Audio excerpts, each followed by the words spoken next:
Good evening. I'm Albert Carnesale, the Provost of Harvard University, and it's my privilege to welcome all of you here for tonight's forum on America's Children, Who Cares? This forum is really dedicated to bringing into the public debate about public policy toward America's youth the voice of children as well as those who care about them. And it's unusual in that respect. It's brought to you really by three groups co-sponsoring this event. One, the Harvard Project on Schooling and Children, which is one of 5 interfaculty initiatives at Harvard University, about which I'll have to say more in a moment. Also, the Harvard Center for Children's Health, a new center recently created at the School of Public Health at this university that is focusing on building connections among professionals, practitioners, and scholars who are concerned about the problems of children's health, not only in the United States, but around the world. And the third group is the Institute of Politics here at the Kennedy School, which has as its principal mission serving as the link between Harvard's students and what some might call the real world of politics. I always have a little trouble with real world and politics not being in juxtaposition to each other, but to at least to the world of politics. Let me say a few words about the Project on Schooling and Children, which is the force behind this particular event. Some time ago, now about 4 years, Harvard tried to decide what were the major social problems facing our countries and others that the university had a responsibility to address, and which we believed Harvard had some capacity that could be brought to bear on the problems. And the broad question of schooling and children, recognizing that there are connections between all aspects of children's lives and what goes on in the classroom that plays an important role in whether they will learn or not. Hungry kids aren't going to learn very much. Sick kids aren't going to learn very much. Abused kids aren't going to learn very much. And this project on schooling and children grew out of that to try and look at all of these dimensions of children's lives and how they affected their education and how that might be improved. There are a number of projects, sub-projects within this broader project. Let me just mention a few. The Children and Health Initiative, which involves professionals in education, professionals in public health, professionals in social services in Boston and Cambridge and at the university, trying to identify children that are having difficulties in schools and trying to work with them and with their families to help them to thrive. Another initiative is the Innovative Schools Initiative, which is trying to look at what works, what innovations have been successful in schools, whether in management or in governance or organization, to try and identify them, focus on them, and see if they can be disseminated. The initial focus is on innovations in charter schools. A third is an evaluation task force. One of the major difficulties in working in this field is trying to really assess well what works and what doesn't, so that you're sure that what you're recommending to others is what works as opposed to what doesn't. And there's an evaluation task force trying to develop methods for a more meaningful assessment of the programs that work for children and for schools.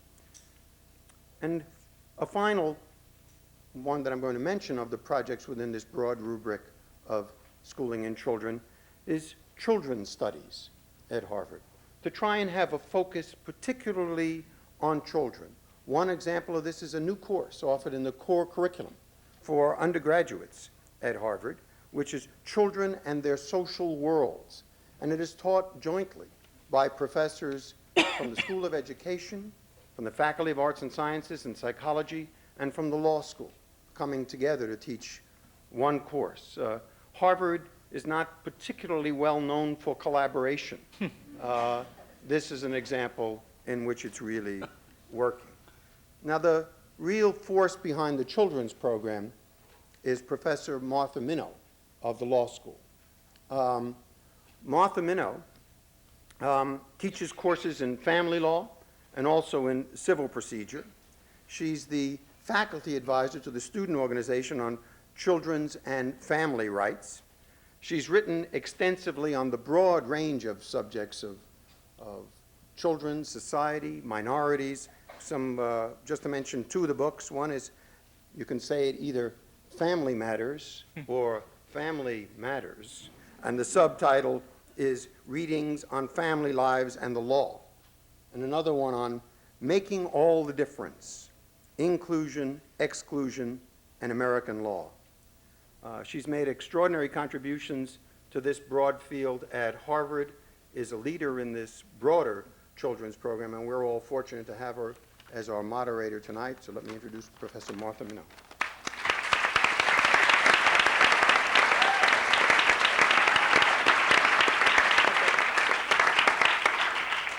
Welcome and thanks for coming.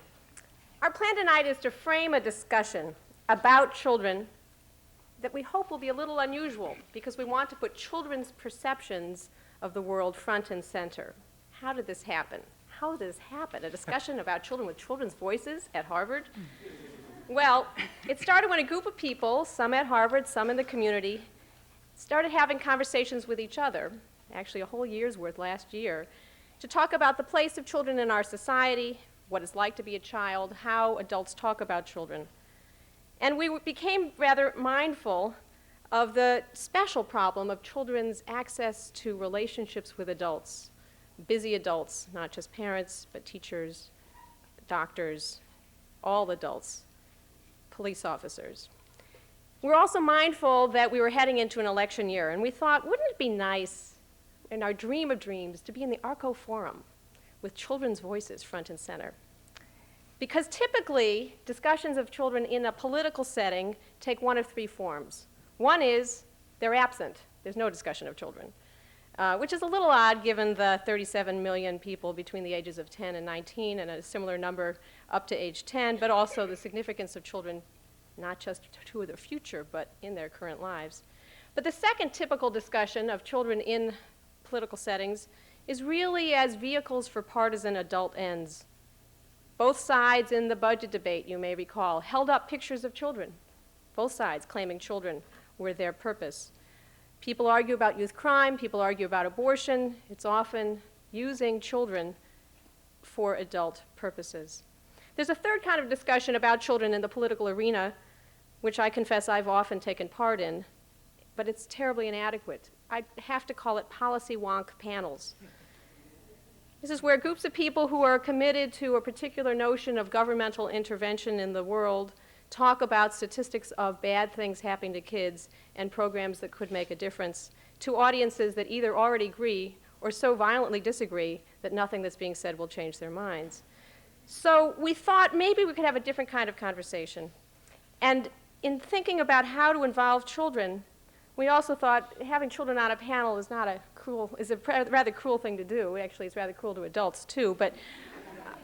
And instead, we decided to work over the summer with a variety of schools and youth programs, 9 of them listed in your own program, and worked together with them to develop sets of questions and opportunities for young people to respond to those questions through art, through poetry, through writing, and some through video. We're going to use the video form tonight because it's easily communicable. And thanks to those programs and to the kids who participated, I think we'll get a real chance to hear from children, particularly in response to 3 questions, as you'll see. First question asks, what do you do when you're not in school? We were trying to learn really what children's day-to-day lives are like. What's the structure of their time and place? Second question, who do you talk to? What do you do when you're down, when you're sad? Trying to figure out what the emotional map is of children's lives. Where are adults? Where are other people in their lives? Do they feel they have people to talk with? And the third question was, what do adults need to know about kids? Now, it is somewhat unusual to have children's voices central in a discussion here. I think you'll hear in the video how much the children say, no adults listen to us. So if nothing else happens here tonight, I hope we do some listening. But I'm also sure that our terrific panelists will do some interesting responding. And I will introduce them after we watch the video. I will briefly thank, just by saying thank you, everyone involved in setting this up. And now I think we'll see the video.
Play Nintendo.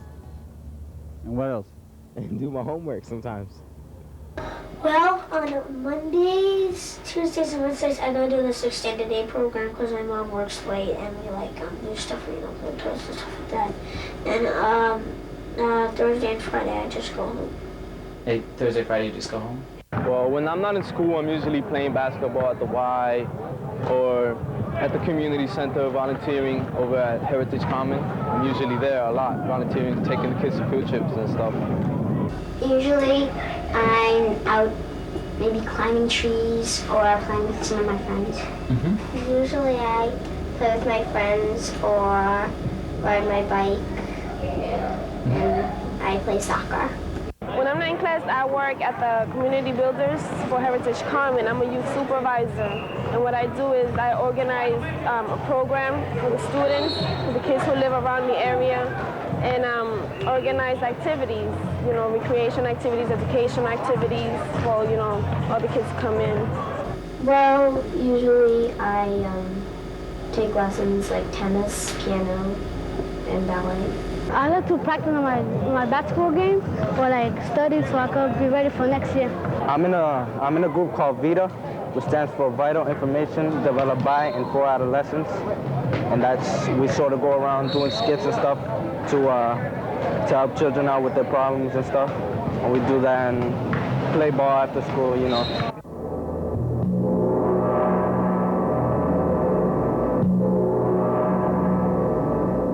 Well, it depends on what the subject is. Like if I'm down on something that involves kids from here, I talk to my mom because she's soft. But if it's like a fight or something, I talk to my dad. I usually go to my parents because usually me and my mom, every night we sit down when I'm about to go to bed and we always talk. And so I usually tell her them. First, I usually tell my sister, and then I tell my mom because she always does what mom does. Yeah, you. Sometimes nobody, sometimes my friends, and sometimes I solve it by myself. My mom, and sometimes I'm looking at watching my gerbil. It makes me feel better. When I'm sad, then I lift weights. And what does it do to you? It made me strong. In me, I used to go for people. I used to go ask people for help. I used to ask people for, for like counseling and that kind of stuff. And I discovered that really didn't work. I believe that people deceive you. I mean, you can get a good advice from somebody, but you know what I'm saying? If you're gonna be listening to what everybody tells you, you're gonna be screwed, because some people will tell you on the same day you look good, and somebody will say you look bad. You know what I'm saying? If you just listen to people you're just going to be having contradictions inside yourself, and you're not really going to be learning about yourself and bettering yourself. Who I learned to look for is God. And it's when you really have a problem, I believe that all you got to do is put it to the test. First person I go to should be my parents. I have a best friend, I let her know, how I'm feeling, if I'm sad or stressed out. But if it's an issue where it's very, big, personal, I first go to my parents because I always have their support and they always help me out. The longer I've known the person, the more personal I can go, Like my friend Ensign, we've known each other since we were 7 years old, so he tells me everything and I tell him everything about me. We have nothing to hide. When I'm sad, I usually sit by myself or something, or sometimes I talk to my friends, but I don't know. So I can't really talk to adults or something, because there's some things maybe you don't want adults to know or something, like it's just about you or your friends can know and stuff. But Why not? why not adults? Yeah. Because it might be something, they might think you're bad or something if you tell them something you did wrong that you're sad about or something. When I'm sad, I don't talk to nobody, really. I mean, at times, I just sit in my room and cry, because that's about all I can do. And if anything, I'll just go to God, because I know that that's the only person that can help me with certain situations, especially the times where you can't go to anybody for stuff that you've done. I mean, you can't, you don't have to sit in front of God's face right then, so you can always go to him and just say, God, I did this, can you forgive me, and stuff like that. And you know what I'm saying? It's like he can always help you, and I just turn to my Bible, and I feel like that's the main thing that keeps me going, because if it wasn't for that, I wouldn't have nobody to go to, because there's no one in this world that I can really trust. My whole motto is, you can't trust no one, because you can't. Everybody in this world is out for themselves. Adults need to, act more the funky 90 way, because they're in the past in those geeky little clothes, They gotta be slick, they gotta be cool, they gotta be big. But it is hard for an adult to communicate with a kid, because it doesn't happen that often. Only for people that are like that. The only grown-up that I could trust is my brother and my sister with a really deep secret. Because they're cool, they're in my type of world. Maybe that kids don't really like to do things that they have to go out of their way. If they're used to setting the table or washing their hands or stuff, then they could do that. But if they don't really want to, you shouldn't make us. I think my mom doesn't understand that she's embarrassing me when I have a new friend and she comes over to my house and my mom says, "Oh, hi, I'm Molly's mom." I think that kind of embarrasses me, and she doesn't understand that. Most of the time, the adults don't talk to children, teenagers, because they have more authority than us. So they think anything they say is right. Most of the time they're wrong, but they're stubborn, So what they can do better? Talk with us instead of yelling. And one time me and my friends were putting water in our mouth and gurgling, and I spit it on someone, and then everyone around I didn't mean to spit it on him, but everyone around got in trouble too, as if they were supposed to stop me or something. Because the lunch ladies, the people that stay outside, okay, you're in trouble, let's go to the principal's office. But it's not really like that. It's just that happens all the time. Me, my friend, and that kid that I spit it on. And if you do something by accident, you still get in trouble. Yeah. And you don't think that's I obviously did that by accident. I mean, I wouldn't just spit it on him. I'd never seen him before. Just because we were gurgling water doesn't mean that we did it on purpose. Did he kind of understand that you weren't doing it on purpose? No, not really. So the adults need to pay attention to what's And fair. they don't ask you what happens. They just go ahead and they say, okay, you did this, so no doubt about it. And then if I try to explain, they say, my dad sometimes gets a little over mad about things. My sister wanted to walk somewhere with her friend, before she had come over, and my dad just really didn't understand that, and he wouldn't let her talk, and that was really annoying to her and me because I knew that she hadn't done anything. I think the adults need to understand the kids need to be listened to. Not just preach to them all the time, but listen to what the kids have to say. They have to learn that there's different generations, so they might think they don't like the way you dress, or they don't like the way you act, or the way you talk, like street slang or something, but they have to get to know it better instead of thinking, oh, this generation is all bad and whatever, because they have to know that times change. I feel adults have to just try to understand, that they were kids once too, and try to let us grow up and not, keep us back, hold us back because the streets are dangerous, or because we're always going to be on the streets and, we're always going to get into trouble. So just let us make our mistakes, and then, we'll have to pay for them, but, just understand that we do make mistakes. I think, sometimes kids don't really understand the way, parents speak, because sometimes they might not understand the word, and they might think it means something else. They might do that, and the parents might get mad for no reason, and then not let the kids tell them that they didn't really understand. The kids make mistakes a couple of times, not to get mad. They're kids, that's what they do, make mistakes.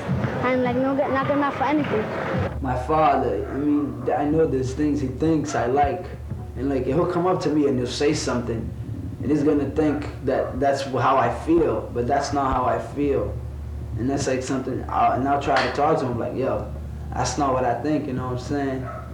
And he'll be like, oh, that's what you think, I know because I used to be like you, but you know what I'm saying? We are alike in most features, but not all of them, you know what I'm saying? And I think that parents have to figure out what is different between they and their kids. Because, you know what I'm saying? Once they figure that out, there's gonna be a harmony and things are just gonna flow together. Sometimes the kid will say something and the father will just overlook him. He'll be like, oh, or whatever, he's a little kid, he don't know yet. He hasn't been through what I've been through. The thing is, sometimes kids have been through things that parents haven't been through. You know what I'm saying? Parents have been through more stuff, of course. They know more than we do. But we know some stuff that they might not know too. What they need to understand more about kids is that the kids are young, they're open-minded, they have a lot of questions in their head that they need to understand where they're coming from. Let them be who they want to be. Just listen out to them, look at their point of view, see what they're looking at. They stupid. They're stupid. All grown-ups are stupid. Why? Why? Because they don't listen. So what they need to do in order to be better? They need to stop being hard-headed. They always say how their kids are so hard-headed. They never listen to what we got to say. It's basically about common sense. Just think about it. If you can get on someone's wavelength and know what they're talking about, of course you're going to be able to communicate, but if you're not, then it's not happening. What I want to say to people that in the government, they're mayors, presidents, and all that stuff, is if there's one thing that's corroding society, that's making things go down, is corruption. And I don't know how these people, most of these people on politics, they claim to be Christian, right? But they're corrupt. And I just wish these corrupt people would look into their heart and know what their heart is saying, you know what I'm saying? Because sometimes your heart talks to you, but you're like, oh, no, I can't do that. I'm gonna lose money. Or no, I can't do that. My image is gonna be affected. Or no, I can't do that. I just wish they would listen more to their heart. Because if all of them did it, this would be an even better country.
Well, as you see, we listened.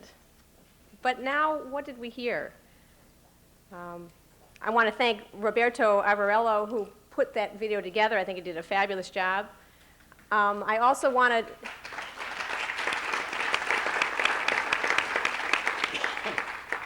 to note that usually when we discuss children in a setting like this, we talk about children's deficits, what's missing for kids.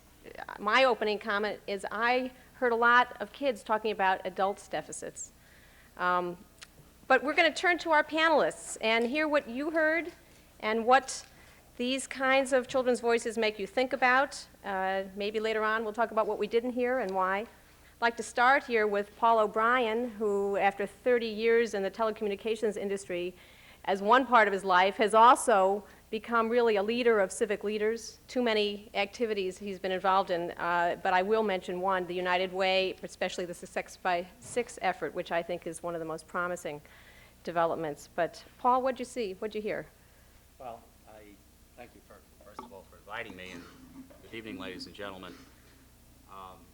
Maybe give you a little bit of background of where I come from, both literally and figuratively. I was born and raised in the South Bronx. I had two parents, both of whom worked, and whatever modicum of success I've had is due to education. I have 4 daughters. My mother was a teacher. One of my daughters is a teacher. Both my sisters were teachers. So I think I understand the value and challenges of the educational community. What I heard, and let me just, before I do that, give you my biases. I think that although the kids may look and sound a little different than I did when I was in the South Bronx, I think they need and desire the same kinds of things that I did. First of all, they want to be respected. You heard that over and over and over. They want to have a sense of self-worth, and they want us to listen and to be listened to by them, but they also want to communicate with us. They want room to grow. That doesn't mean they won't accept limits, but they do want a tolerance for mistakes, and they want the ability to be able to learn on their own.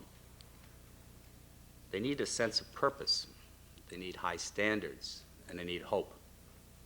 And if they have that, together with acceptance and a large measure of love, the children of today aren't a lot different, at least in their base, than when I was growing up in an environment that's not too dissimilar than the environment that a lot of these children in the studio and the film did. But there are differences. Most importantly, I think, number one and number two, is the severe breakdown in both the nuclear and the extended family. And what you saw here, what I was struck by, was just how many people, first of all, one of the positive sides, how many of these kids mentioned volunteerism and selflessness and helping other people in their spare time activities and in their approaches. And I was struck by those who did mention their parents, but I was also struck by how many did not. And I think what that says to me is that there's no substitute for parents, and we need to work at the, all of us, church and academia and business and labor, at trying to resolve those kinds of basic values issues. But we also have a responsibility as people to try to do anything we can, whether it's Success by 6, which gets kids ready to enter enter school, or one-to-one mentoring programs, which Father Monin from BC and I co-chair. It's an umbrella group for big brothers and other types of big sisters and other types of operations like that. Because we've got a vested interest, not only as parents and as citizens, but also as members of our society. I'd like to, and I know he would too, I'd like to put Paul Evans out of business by cutting off the source of his work, at least his punitive work. He does a lot of preventative and great work as well. And the only way you do that is to have children feel good about themselves. If you're 16 years old and you don't think you have a future, you don't care about what you're going to do to somebody else or to property or whatever. You clearly aren't going to get an education. And the other major change, other than the family structure that exists today, is that the bar for being a productive citizen, namely getting a job especially at the entry level, is going up and up and up. And if we don't do the job preparing our children for that challenge, both from a spiritual as well as a intellectual way, we're going to ensure that we'll have a permanent underclass in this system. And it'll be race-based partially and class-based totally. And that's really all of our jobs. And even if you looked at it just as a pure economic business person, it doesn't make any sense to have to provide tremendous amount of remedial training and education to a workforce that makes you therefore less competitive with other societies that are doing a better job of educating their children K to 12, and your product or your service is priced disadvantagedly because of it. So there are a lot of things that can be done, and I don't want to hog the show, but let me just add one kind of generalized criterion. First of all, we must recognize that we have the problems, and we also have opportunities, and we have to trust that it can be solved. We have to care to make a difference, and we have to dare to approach the issues from the children's perspective. And as a business person, I measure things in outcomes. We have to measure educational progress, despite the fact that it's sometimes the academic third rail if you try to do that. Because the worst test is the test of the marketplace. And if our children aren't prepared to enter into the world of work, then they are, in fact, going to be in the have-nots virtually for a lifetime. Because it's not enough just to be able to prepare the kind of society and economy we're in now. You have to continually learn. You just don't learn a skill once and go on. So if they're starting behind the curve, they're going to be in real trouble. And it means we have to challenge ourselves to that test. And I don't want to get into all of the, the arguments about what it is, but start from time zero and measure progress by whatever criterion we care to do. But we need to hold ourselves accountable for it. And if we do that, then I think we can engage more and more people in the process. Too many people are turned off by the adult arguments that we have over a myriad of policy issues that surround our children. And all too often the children are not only not heard, they're not considered. So I think it's in all of our best interests to participate to the extent, as our moderator says, we're preaching to the choir. You wouldn't be here if you didn't care. But we have to be a little messianic in our approach. I know I try to be in the business community, and I ask all of you in your communities and to do that. And there is progress. And finally, if we can't do it in Boston, we can't do it anywhere. Boston has got a manageable sized town. It's got a lot of the constituencies who are pitched in and have a good history, yet the progress is still an F. And we have to make it at least a solid B. Thank you. Thank you, Paul.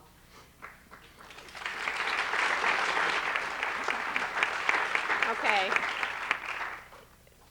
Margarita Munoz is principal at the Rafael Hernandez Two-Way Bilingual School, and she's an award-winning principal and a superb and inspiring leader. And I wonder whether these children in the video remind you of the children you see every day, and I wonder what you have to say about the role of the adults in their lives, and I wonder what you think. Thank you, Martha. Good evening. Buenas noches. I've been a principal for 14 years. This is my 15th year. So these conversations that we heard tonight are conversations that I hear every single day, and I've heard them in varied manners over the course of my time in school. I have been an educator for 25 years. What struck me about the video the first time I saw it was kind of flat. I really had very little reaction to it. And I think that was because these are not new conversations for me. I'm in the trenches, so to speak. I deal with children's lives in very meaningful ways every day. I think that they talk sincerely about what they felt at the time, and I think that if we ask them the question tomorrow or the next day, they will probably have a variation on the answer. But the piece that struck me the most was that they didn't talk about school. They didn't talk about any significant others that belong in school. And really our role, as I see it in a school setting, is that we're in loco parentis. You know, we are parents. We are the second parents. And as Mr. O'Brien said, with the issue of children being so far from home for many hours of the day, the time that's spent in school is essential and crucial to their overall development. I think that they need to have adults in their lives in school that are meaningful to them, that are truthful to them, and that really listen to them. Because this is what they were saying in the video. We need people to listen to us. Adults don't listen to us. They know all the answers. They have all the say-sos. And I think in school, you have to set up the kind of conversation with children so that they do have that option, that they know that no matter what the matter, what the difficulty, there is an adult who cares about them. And we've heard a lot about that from Debbie Meyer, who's a very well-known educator. And she said that one of the most important things she did when she set up Central Park East in New York was not the curriculum, not the changes, but really the significant role that adults have to play in children's lives. And I think we've been caught in the past 20 years or so in kind of a changing status for schools. Schools ended up being the whole village for a long time, you know. Schools have to come up with all of the Band-Aids that are nowhere else to be had. And that makes it very difficult at times because teachers were brought up to be one thing and they ended up being something totally different. They're social workers, they're nurses, they're the adults that take care of all the hurts in many ways, personal as well as in terms of children's lives. I think I didn't hear a little bit about how important it is for the culture of the child to be addressed in school. And I think that that's one piece that we really need to nurture. If you come to the Hernandez School, I hope that the children will tell you that they know they can always come to Margarita because the door is always open. And that they know that no matter what the problem has been, I will listen. I may not agree with them. I may have some harsh words about the conduct or what have you, because that's part of my role too. But there will always be somebody there to hear them. Today, there's just an example. I came back from a meeting and Alicia, who's one of my favorite 7th grade students, was in the office with one of my assistants, and she was having a problem with the teacher. And the teacher and Alicia are very similar in temperament. They both are strong-willed and get at on each other's nerves. And Alicia spent a long time in the office. And I thought about that as I was coming over here, and I thought, what a luxury that many schools don't have. Because I have, I think, what is an ideal setting. I have a 400 pupil, 4-year-old to 14-year-old setting, pre-K through 8th grade. Most of the children stay with us for many years, so I know them very well. We all know them very well. And so we're able to talk to Alicia for an hour or an hour and a half, time out with her in the office, and just talk about life in general with her and say, you know, what's bugging you? And she was in a buggy mood this morning because I noticed it right away, and I said, now, Alicia, this morning you need to do this and that and the other. Okay, come on, let's work on it. But it didn't last. But she had the luxury of coming to another adult in the building who could talk to her and could spend that time with her. So I think for me, it's very important that as adults, and I hope that the village is really all of us, and that we understand that all of the adults that are significant adults in children's lives have to speak up for them and also have to speak to them and with them so that they can get their voices heard. I think it's one of the most important things the video talked about. Great, thank you. All right. The applause is great, but I'm going to ask you to hold it because it means less time for talking. So, Christopher Lydon, this is like a dream. I get to ask you questions. Distinctive voice in journalism, the connection. Someone mixed up the schedule. You were supposed to be here and I was supposed to be there. But anyway, I want to know what you heard, but I also want to know what you think about the depiction of kids in media. Well, you know, it's interesting. We should all be talking out loud about this. My reactions are just, Well, first of all, let me say my reactions are first, as a fairly new grandfather, I have a 15-month-old child, also as a grandchild, but also as I wanted to talk about some of the mayoral issues, because it is sort of incidentally, these things bring back all sorts of questions that came up when I ran for mayor among a large field 3 years ago in Boston. But then also, let's deal with the media thing. The thing that struck me as the media, from a media angle, is that these are images. First of all, what I was thinking about in standard media terms, all of the children that we saw on that video are scary. That's the first thing. We never hear about these kids on television, generally, unless there's something extremely sappy and sentimental, or there's been a shooting in the neighborhood or in the school. What I was thinking as I watched that video, and I hope I wasn't entirely alone, was that we live in a culture now that is afraid of our children. We're desperately afraid that one of these kids is going to pull a knife, or something awful has happened, or we're looking at a failure in process or something. But these images are conventionally scary. And secondly, what was so clear to me in that thing is that these kids view the adult world there's such curiosity and eagerness to reach out there, but it's overwhelmed really by a kind of contempt for, not for us individually, but for this world. I mean, it always reminds you of that Art Buchwald line to a graduating class somewhere. He said, kids, just remember, we gave you a perfect world. Don't screw it up. But this sense that, which I have very much with my grandchild now, 15 months old, just getting so that she responds to television, and no, but we'll sit there and watch, and it reminds me of David Denby's article in the New Yorker, which I bet a lot of us have read, this sort of overwhelming sense of embarrassment with our children, and now my grandchild, at this cultural world that we bombard them with. It's really sort of appalling.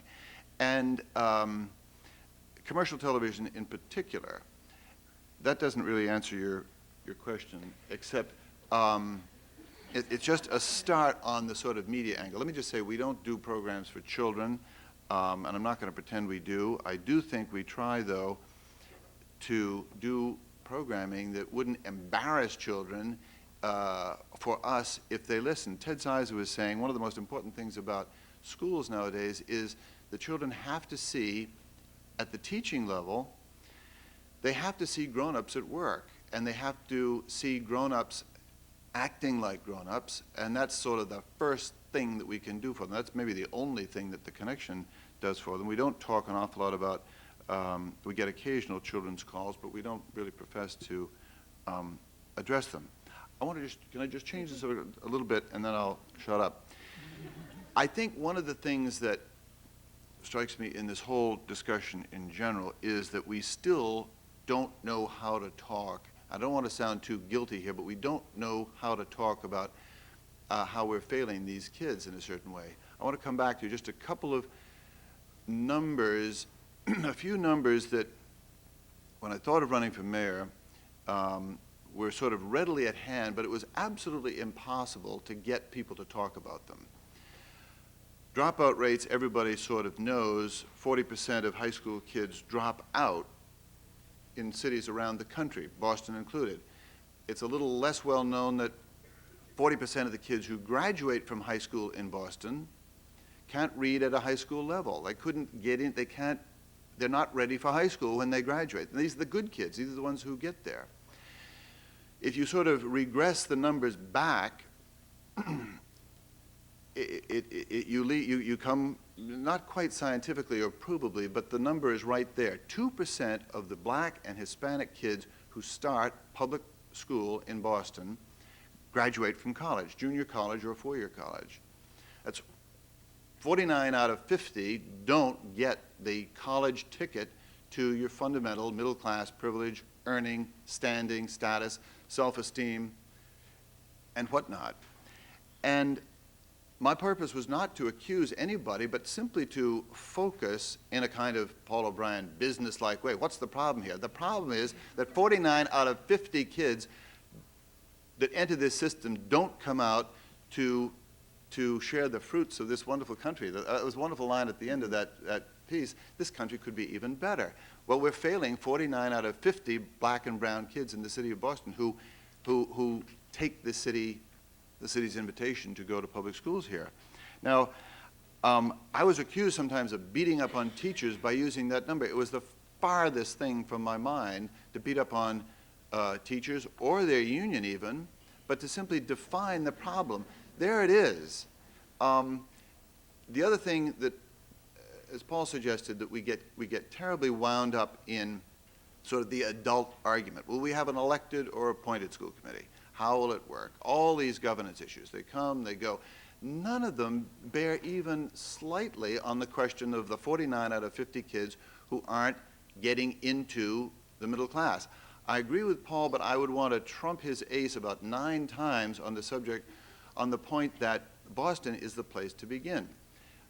Boston is not only, I mean, it's roughly 60,000 children in the school system compared to 600,000 or something in Los Angeles and Chicago, more than 1 million children in New York. It's a pilot program for addressing the question of making middle class happy, productive citizens of a lot of city kids in this country.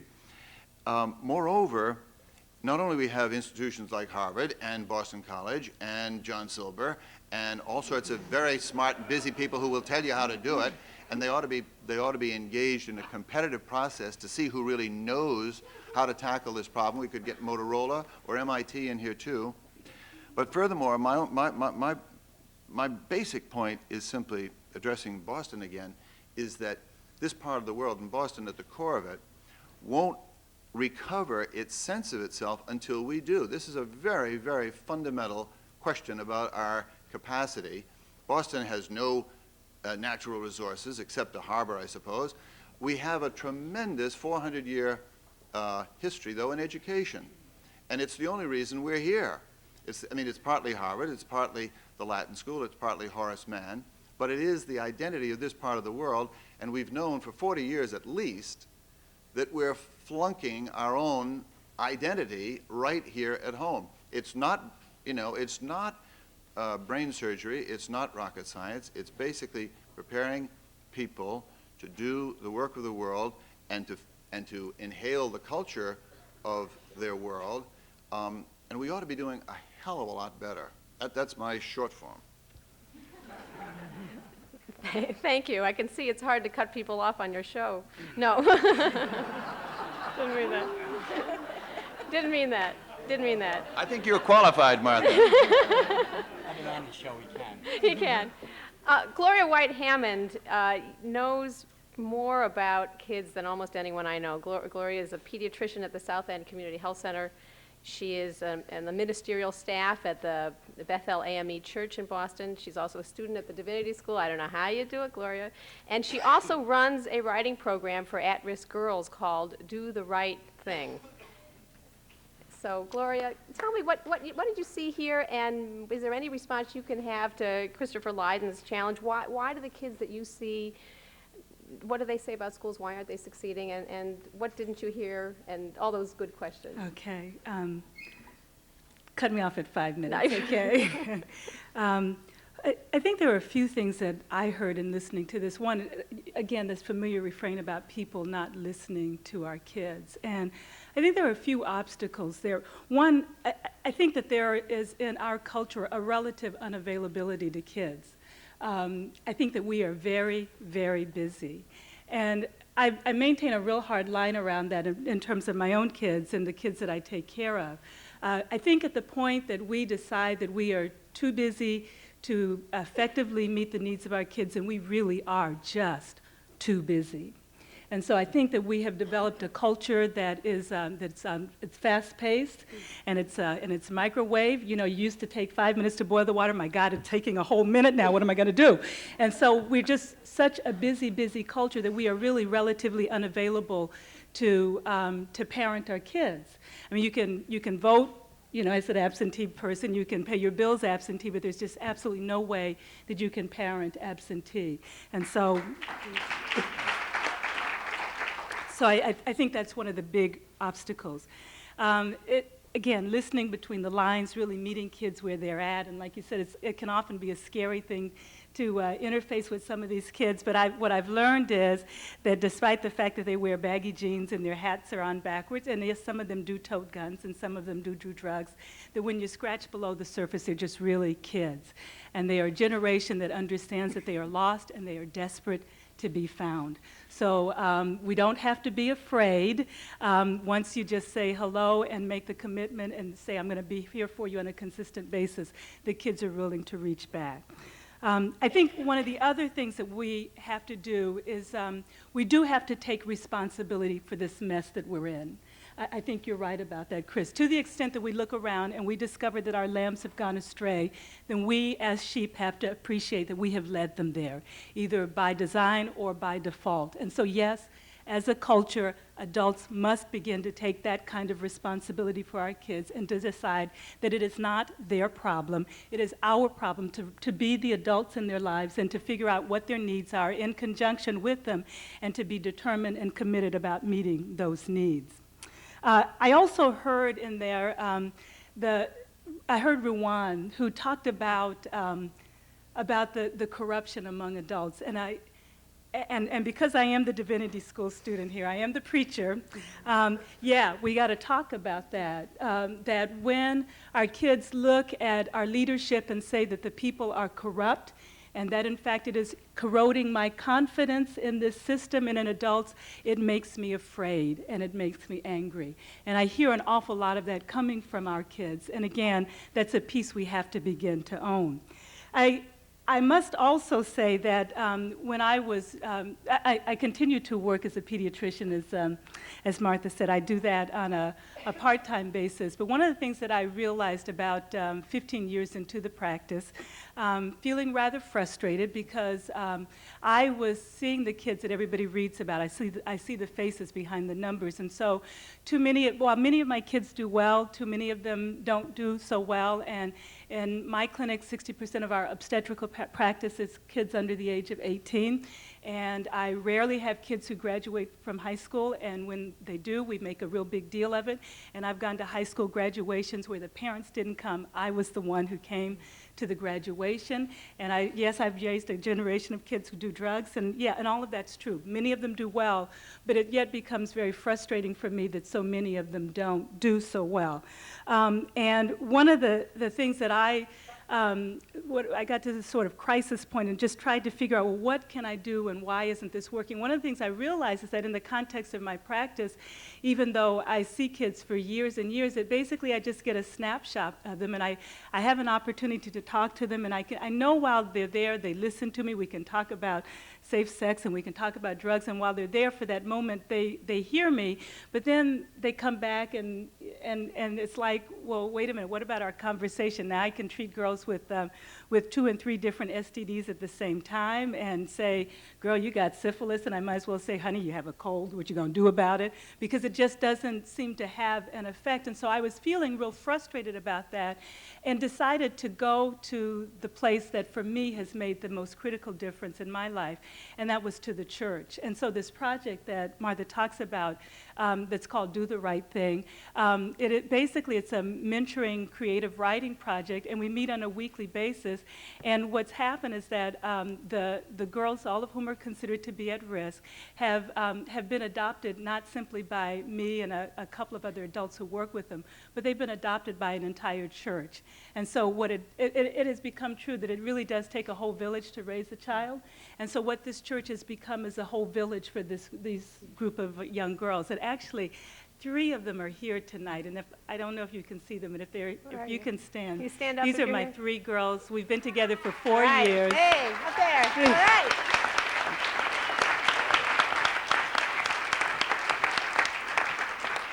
We've been together for 4 years. All of them are still in school. Thank you, Jesus. All of them are doing very well. We've had some glitches along the way, but they have hung in, and we're really proud of them. But what's happened is that the whole church has kind of come along and been this village to raise the child. I think one of the other obstacles that a lot of these kids are experiencing is that there really is not a sense of community anywhere. And so whereas before you were in your neighborhood and you knew the people next door and down the street, it just doesn't exist anymore. We're afraid of our neighbors for the most part. And so a lot of our kids are growing up without a sense of community, and what the church has been for these girls, and what I think it can be for a lot of our kids, is it can provide a community where they're, again, responsible adults who are being held to a standard around doing the right thing, and they can see that and they can understand what that standard is, and then they can insinuate themselves in as many different ways as possible. I think the other thing that we've got to do is we've got to make a commitment that says we will put pressure on Capitol Hill and we will put pressure on Beacon Hill, but if they don't deliver, these are our kids and we are going to take care of our children. So that, for example, our church has made that commitment to our kids, and if Pew Charitable Trust decides to be less charitable, or if Ford Foundation decides they want to adopt a different flavor, it's okay, because my church members will simply sacrifice another chicken, okay? We will fry up some more fish, so someone just heat up the Crisco, okay? Because these are our children, and somebody needs to have their hope restored, and someone needs to have their vision restored.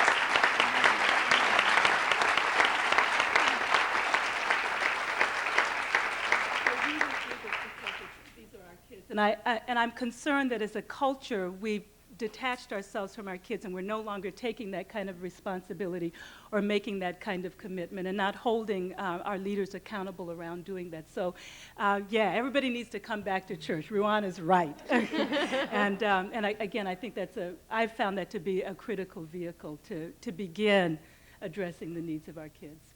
Terrific. People who don't know Paul Evans won't anticipate that we put him in the community spot. Where is community? Well, Paul Evans has been an enormous innovator in community policing as the Boston Police Commissioner, and he's shown a commitment to make sure that the police know kids and don't treat them as the scary stranger. And I'm really curious to know how you do that. And is there some other way that more adults could be involved in what it is you've done, I think, so effectively here in Boston? Thanks, Martha, and it's a pleasure to be here tonight. As I was listening to the video, I was struck by a couple of things. You know, again, universally, the kids saying failure to listen. And I thought of my department and our history, and probably as guilty as anybody for failing to listen, failing to show respect, guilty as charged. I think, you know, some of the problems we've got ourselves into, unfortunately, we look for a lot of quick fix solutions, but I think we've seen a lot of institutions fail, the families failed, and unfortunately, police departments have failed. And I will say departments, I won't say individual offices. I think management, in a lot of ways, in the 70s and 80s, dramatically failed. We totally lost touch with our neighborhoods. We lost touch with the kids in the neighborhoods. We just went from radio call to radio call.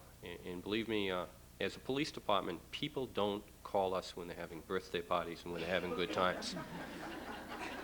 They call us when there are problems. And we've got strange cops going in, dealing with strange kids, and basically that is not a pleasant mix at all.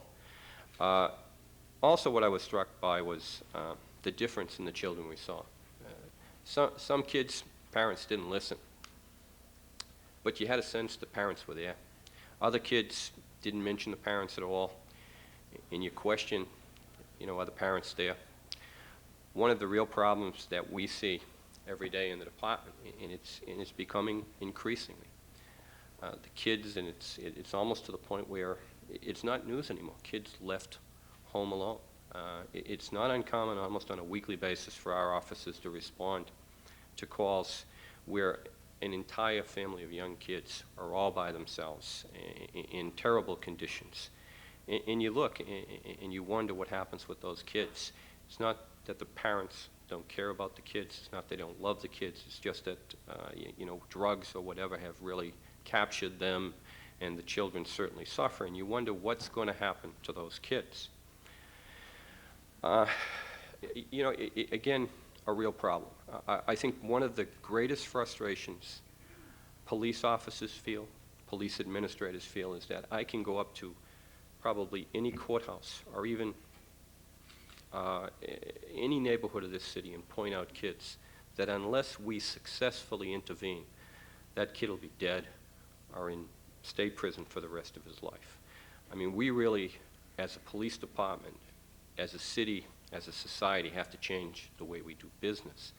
And I don't think that's an easy, it's not a quick fix solution, and unfortunately there seems to be, particularly in election year, a lot of talks about quick fix solutions and strict enforcement and trying juveniles as adults and what have you. You know, there's a place for enforcement, and police departments have always done enforcement, and certainly there's a place for it, and there's a percentage of kids that we have to take out of society because they certainly endanger us all. But as a police department, over the last few years, we really have to change the way we do business. And I guess for me, the enlightening part came shortly after I became the police commissioner. I went out, and Ray Hammond's going to probably be tired of hearing this story, but Ray knows the players involved, and I think he appreciates it. But I went to a meeting of my youth violence strike force, some of the best decorated officers who were really in touch with the young people in the neighborhood. We had a particularly violent period in the city. And we went there at the time. Senator Kennedy was with me and the mayor. And we sat around a table and we asked these officers, what do we have to do? What do we have to do to stop the violence? I'm sitting there, and I know what these cops are going to tell me. We need more judges, we need more jail space, we need more cops, and we need tougher sentencing. I sat there, and to a person, the officers say, these are good kids. All they need is a chance. They need an opportunity. These are kids you take home to your families to dinner. What they need is alternatives and jobs. And as a result of that, kind of hearing this from cops who are out there dealing with the problems, we really started looking at this problem much, much differently. Establishing youth service offices, mentors, if you will, working in those neighborhoods, working with kids, a presence in the schools, programs like UMass. We talked earlier, and the kids talked earlier, about not listening. Police officers sitting down with young people and looking at what are the problems in the neighborhoods and how do we solve those problems. Dealing with issues like children that witness violence, particularly domestic violence, and we know those kids are going to come back and be offenders later on. How do we deal with those issues?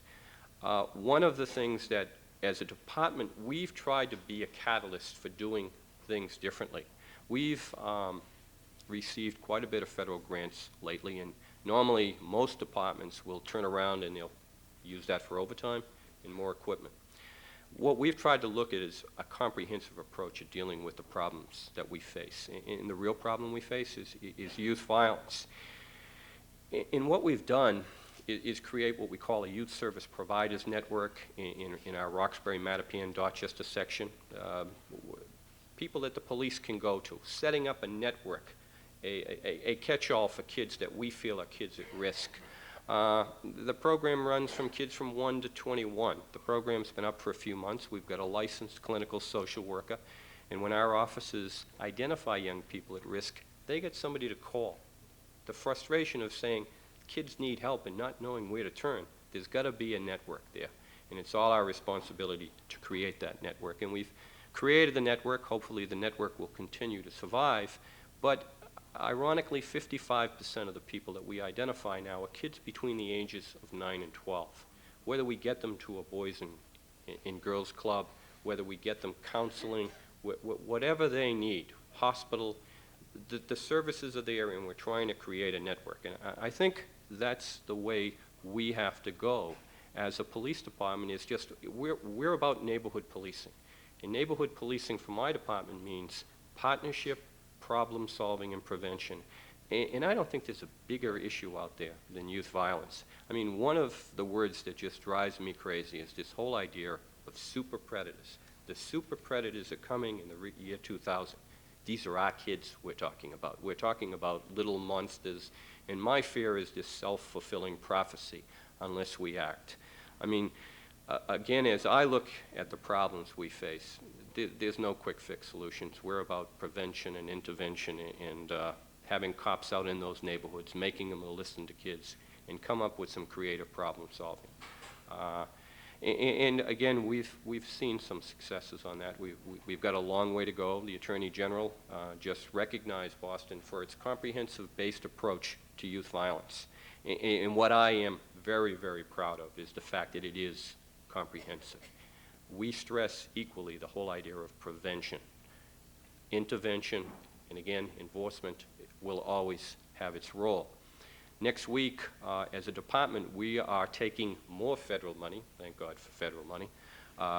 We got, again, $2.9 million from the feds, and we're putting that out to $1 million bidding process. We are going to seek bids from nonprofits and invite them to come to the table. Each of my district captains has established what we call a strategic planning in community mobilization, where they have identified goals and objectives in each of their districts to deal with the problems each district faces. Every one of the top goals is youth violence. And what we're looking to do is, again, create those partnerships, bring the Boys and Girls Clubs, bring the religious community, bring people to the table, and let the police be the catalyst. I see my offices now run up International Place to raise funds for young people so kids can go to summer camp. I have offices that started the Summer of Opportunity, where young people are given jobs in the community, given computer skills. It started off as an 8-week program with the efforts of the office, and now it's a year program. Cops getting jobs for kids, realizing that the solution is just not locking kids up. The solution is bringing all the people to the we all have a role to play, and seeing if we can improve the lives of the young people of the community. And again, I am extremely pleased with Paul O'Brien to serve on Success by 6. I see that as the solution. I see good education, and Success by 6 is making my life easier, because I don't see any quick fix solutions out there other than that. We've got to be in it for the long run. As a police department, we're learning. We've got to do things differently. We've got to listen to our young people. But hopefully, with the cooperation of a lot of good people in the city, we're starting to make a difference, but we have an awful long way to go. Thank you. Anthony Appiah is a philosopher, professor here at Harvard. We're going to do more applause later. Professor at Afro-American Studies here at Harvard. He's a novelist. He's the co-author of a recent book called Color Conscious: The Political Morality of Race. He works with teachers developing curricular materials on many topics, including political obligation in multicultural societies. And he's an acute and eloquent observer of people, communities, racism, and other isms. So, Anthony, what did you see in this video? What haven't we seen? What are we missing? It's difficult to respond after so many eloquent responses with something original, and obviously much of what I saw has been reported already. And I do feel, despite that delightful introduction, that it's less clear where I'm here than why anybody else is. I didn't go to school in America. I'm not a parent.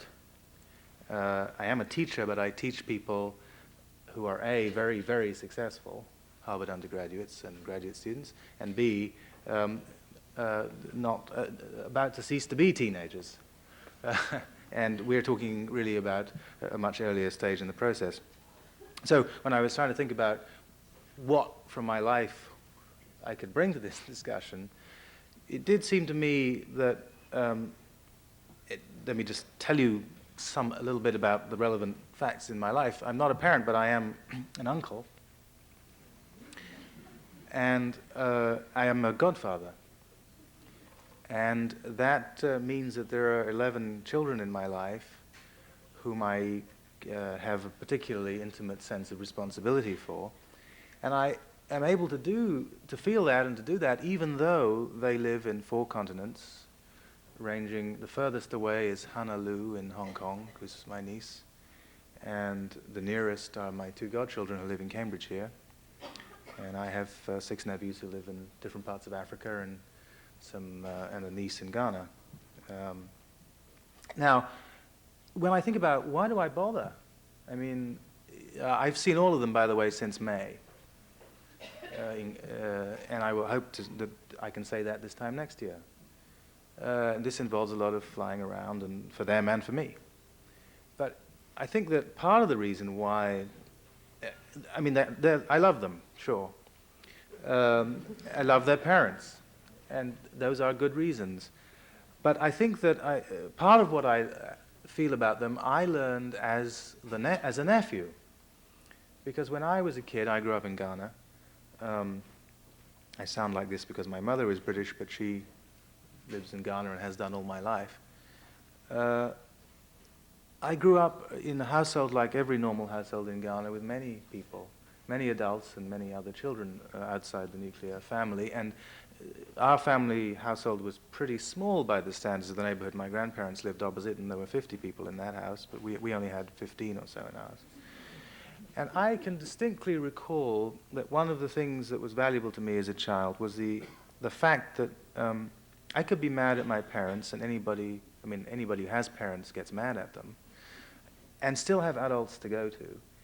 And not only could I, as it were, call on them, but they felt some responsibility to varying degrees and with varying complexities of relationship to me. And I'm including in this not just the ones across the street and in the house, but my sister's godfather, Uncle Owen, who was a New Zealander who visited us once every year, who was enormously important to me in certain conversations in my early adolescence, for example. Or my grandmother's neighbor in England, who was a man whose politics I continue to deplore. He was a very right-wing, conservative British MP. But he loved me, and at a certain point in my life when I was making decisions about going to college, for example, he was an enormously important figure. So now, something that I saw in the film coming with that history was a sort of double process that seems to have occurred in this country, which I think is regrettable, and I can't think of the kind of public policy nitty-gritty responses that everybody else here is equipped to talk about, but I want to talk about a kind of possible cultural change that we might think about. And what you saw in that film were two things that I think are very distressing, and they're sort of opposite. There's an tremendous privatization of middle-class childhood. That is, middle-class children are increasingly, as it were, owned by their parents, kept away from other adults. In this society, there are actually laws prohibiting you from going into play spaces without children, without children of your own. What does that say about what we think about the relationship between children and adults? And you say, well, there are dangerous adults out there. There are dangerous adults in Ghana, too. But the question is whether we can't find a way for people to, just culturally, to imagine the possibility of relations between young people and adults other than their nuclear parents. And that means that despite the dangers, it means a culture in which we trust other people trust other people with your children. I don't have children. I don't have any children to trust anybody with. But I'm delighted that my sisters and their husbands and my there isn't a word in English for the relationship between a man and the parents of his godchildren, but there is in Spanish, I believe. Those people do trust me, and for example, they know that I'll say things to the children, and the children will say things to me that won't get passed on, that are private between us. Now, that whole notion that you can have intimacy and trust with other adults, I think one kind of family has lost it. So, and I think that's a big loss. The other thing, the opposite thing, is that there are increasing numbers of children who are being brought up only by strange adults, the adults in their life are not their parents, they're social workers and teachers and so on. And many of the adults they do see are paid to see them. They have, in other words, a professional responsibility for them, or there are other older children who are being supervised by paid people, but who are also having a kind of professional relation to them. Now, that's better than not having, don't get me wrong, I'm not against that, but it seems to me that what we have is a situation where you want to say to the middle-class family, well, sure, it takes a family, But it does take a village, and you need to broaden your horizons. And to the social welfare agencies, I think we want to say, well, sure, it takes a village, but we also need to be working to make sure these kids have families. And those are not easy things to do. As the Commissioner says, these are not quick fix issues. They're very long term, and they involve changes in our thinking about questions more fundamental than whether we have laws about whether people can go into parks with children. But attitude changes of which that kind of law is a sort of reflection, and I think a very worrying one. And that was the main thing, apart from the things that have been mentioned about listening and so on, which I think are hugely important, and respect. And by the way, I mean, one of the reasons why I think it's very important to listen to children when they talk about listening and respect is because this is what powerless people always say. It's not just children who need respect and listening to. It's, in many contexts, women, in many contexts, black people and brown people, in many contexts, poor people. And really, it's just one kind of listening that powerful people are not doing. Now, in relation to children, if you have any, you're a powerful person, by and large, however powerless you are in other relations. I think that's very important, but as I say, that's sort of been well handled by others. So there's a cultural problem, I think, which I see as an outsider and as someone who would love to be. I do all these things for these children that I'm involved with, and I do all these mediated things with schools and so on, and with teachers whom I love, but I also feel kind of deprived of a role as a non-parenting adult in our society. And if I just, for a moment, just finally, to say that in that respect, I'm rather like a large number of people rather older than myself in our society who are deprived of the sort of experience of children that my grandmothers, both in England and in Ghana, had naturally as part of the notion of the family, but many people have been cut off from that. People's grandparents, as it were, disappear to Florida. And I think that there's a real need for sort of rethinking how to use us non-parental adults. We are here, but at the moment we run the risk of being locked up every time we approach a child, or at least being treated with suspicion and mistrust. So that's my 2 cents worth. Thank you.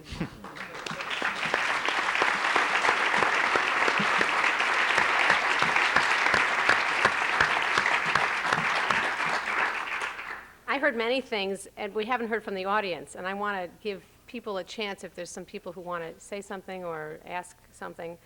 And while we're seeing if anyone wants to do that, you can come up to a mic if you want to do that. I did hear a kind of consistent theme in response to a lot of consistent themes in the video. That is, if so many of the children said, we want to be listened to and we want some respect and we want adults not to yell at us and we want adults not to use words we don't understand, a whole series of variations on that theme. I heard a whole series of very connected thoughts on the panel. We want to figure out ways to free up adults to be involved in kids' lives and to make the networks for kids so that they're not falling through holes. And it obviously requires every one of the sectors that's been touched upon here. But I think I can't underestimate, and I don't think any of us should, the concrete, detailed work it takes to structure a school so that an adult can spend an hour with a child. That requires innovation and redesigning of schools.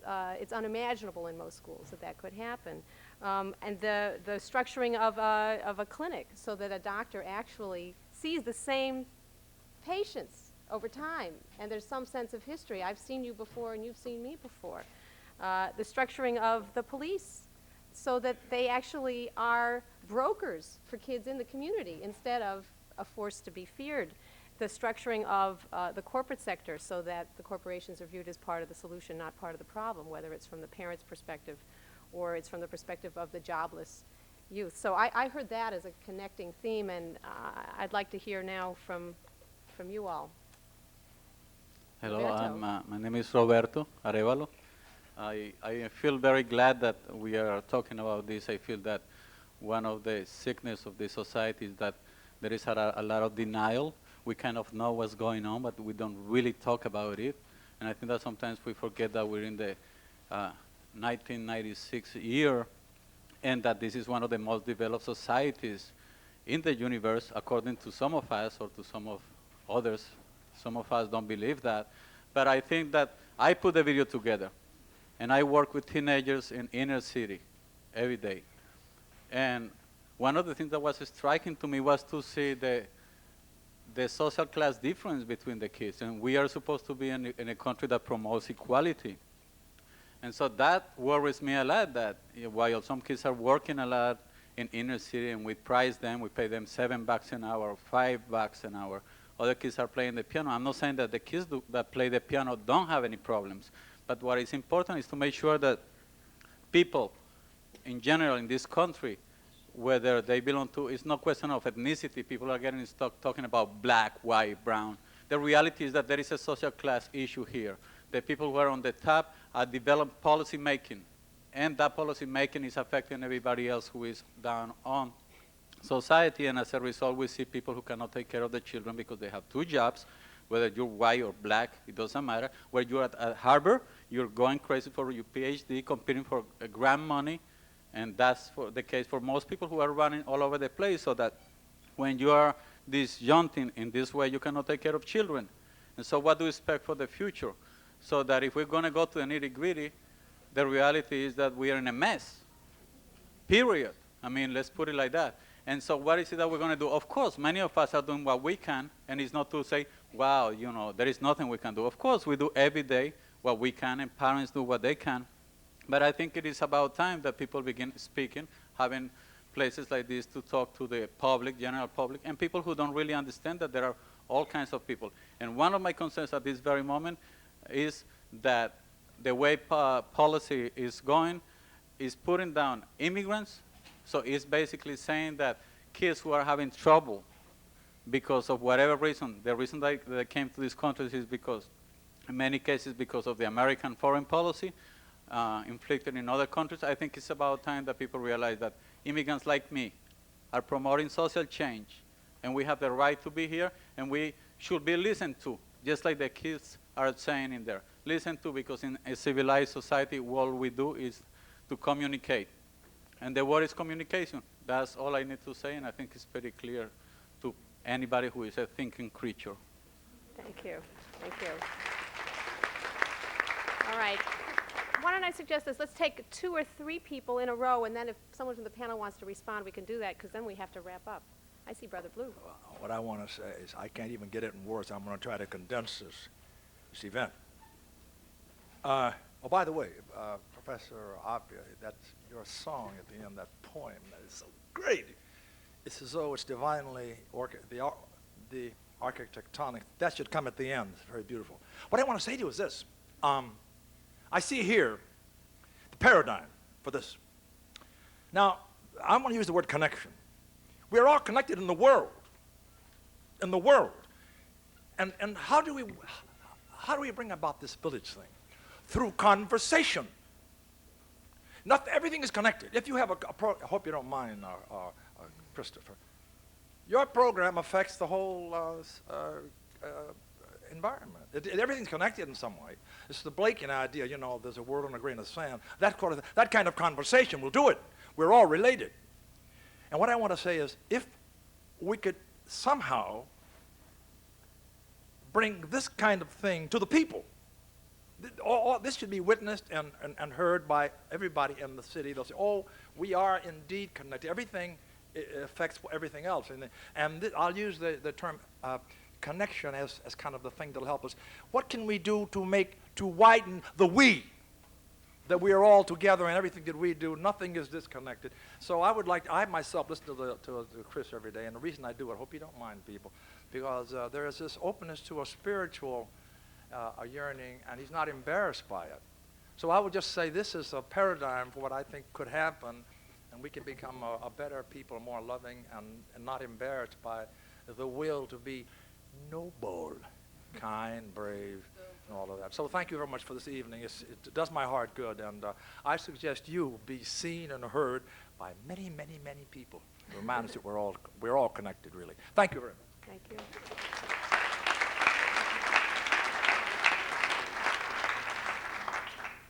Good evening. My name's Allison Kent. I just turned 20, so I still feel like a youth. I mean, I have my lollipop, so Your cap is on backwards. Right, my hat is on backwards. I guess one thing that hasn't been addressed that is a very personal issue for me and has been for a long time is mental illness in youth. Just to give you some background, I grew up in Marblehead, about 20 miles north of here, and yeah, I'm white and upper middle class. My mom was a teacher, my dad's a public school superintendent, you know, all the things that are supposed to make you successful. And yet, when I was 17, I was diagnosed with 4 mental illnesses, only one of which I still have. So, and as a 17-year-old senior in high school, you know, trying to apply to Harvard and all that sort of stuff, it was a big deal, and it ruined my senior year. I know. In the past 3 years, I've grown a lot and matured, but I still think I'm a youth. And when I've worked, I did city year after high school, and one of my roommates, you know, is a single mom, and her daughter lived with us. And, you know, I founded a program for 8th graders, community service, and, you know, I've always done work with youth.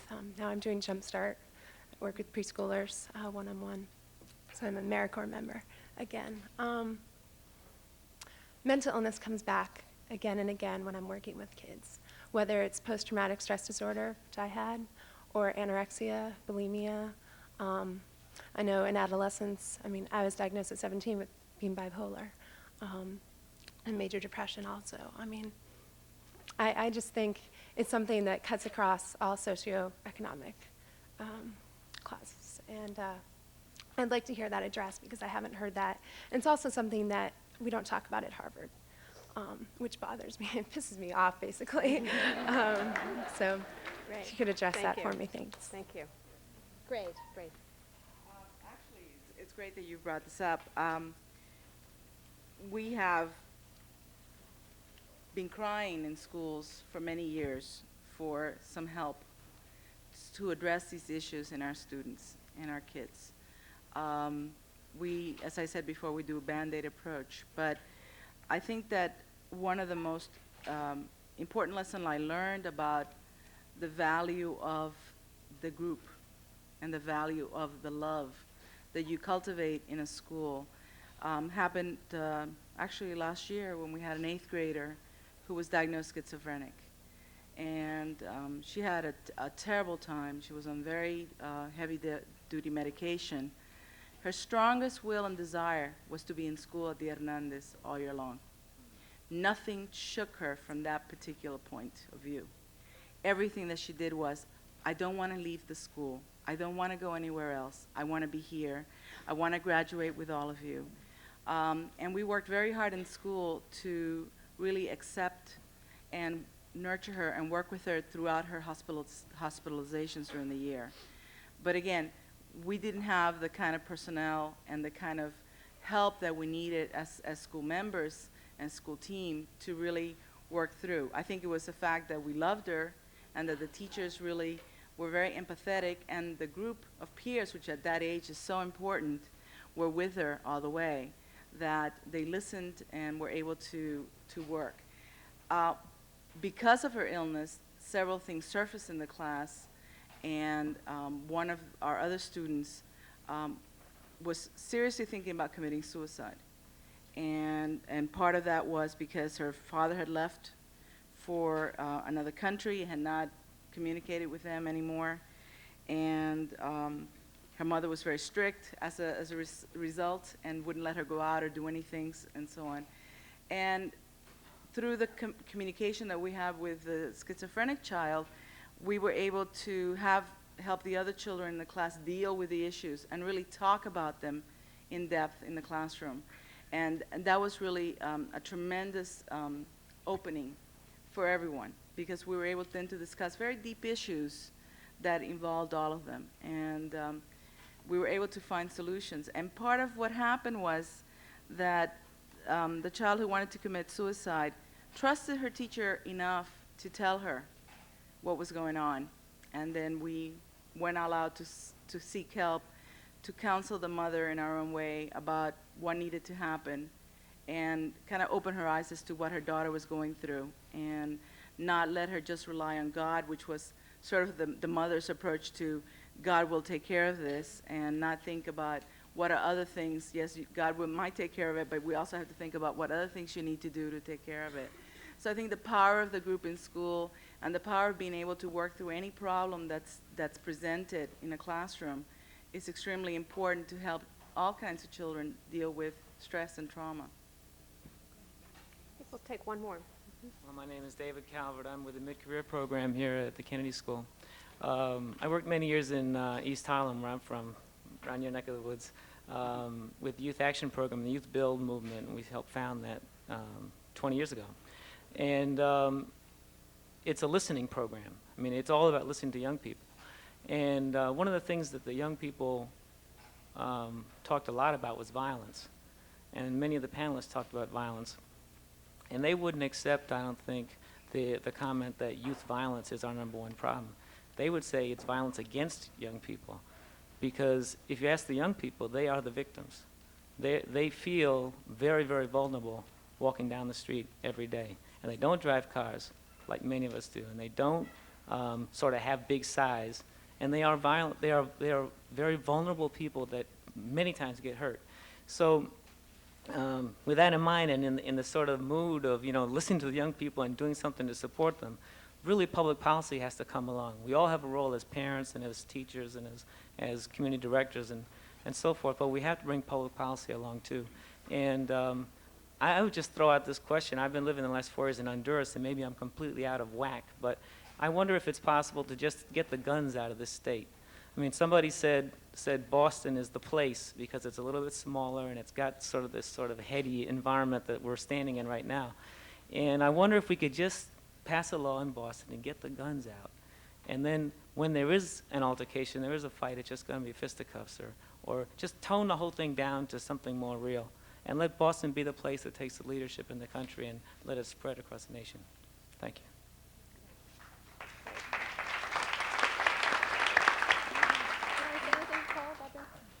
Certainly, I think Boston would love to be the place. We just very recently published an article that has what we believe is a comprehensive approach. We call it Illegal Firearms and Epidemic We Can Cure, and it talks about a lot of our efforts. For years, we just locked up kids carrying guns. Now we're looking to go after traffickers.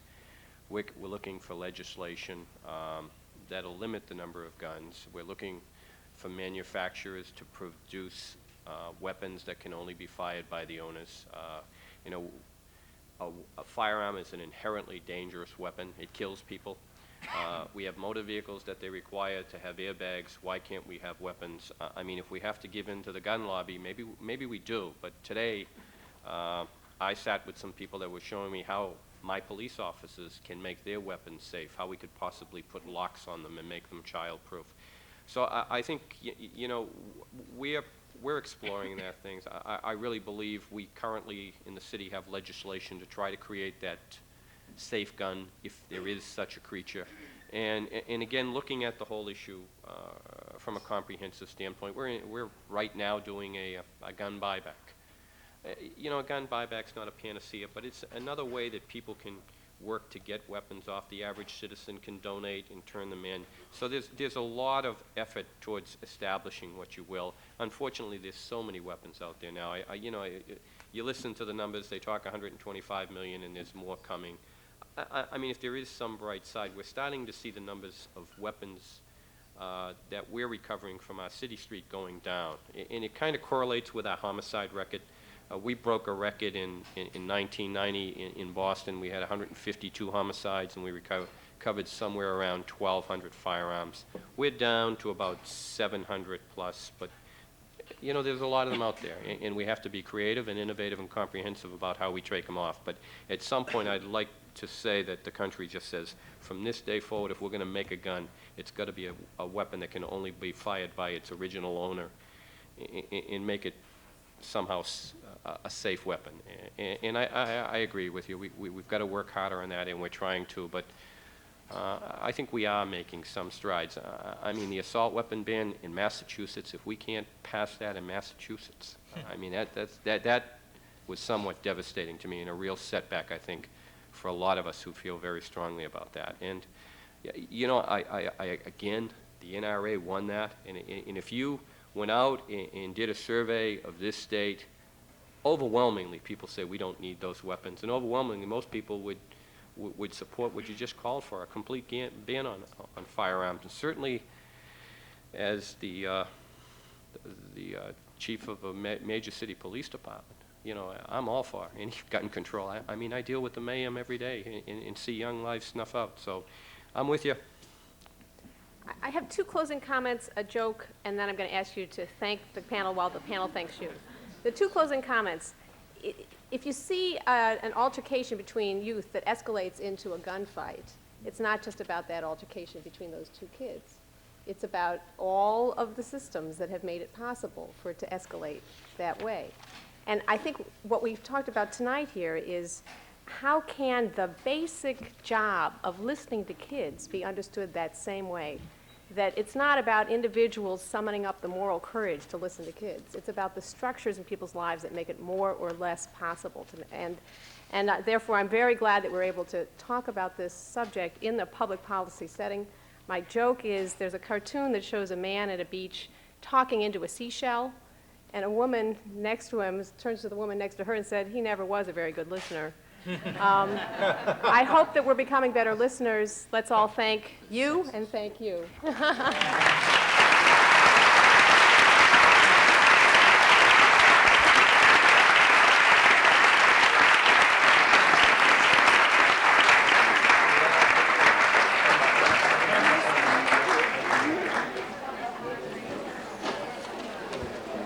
Thanks again. Thank you. It was really great.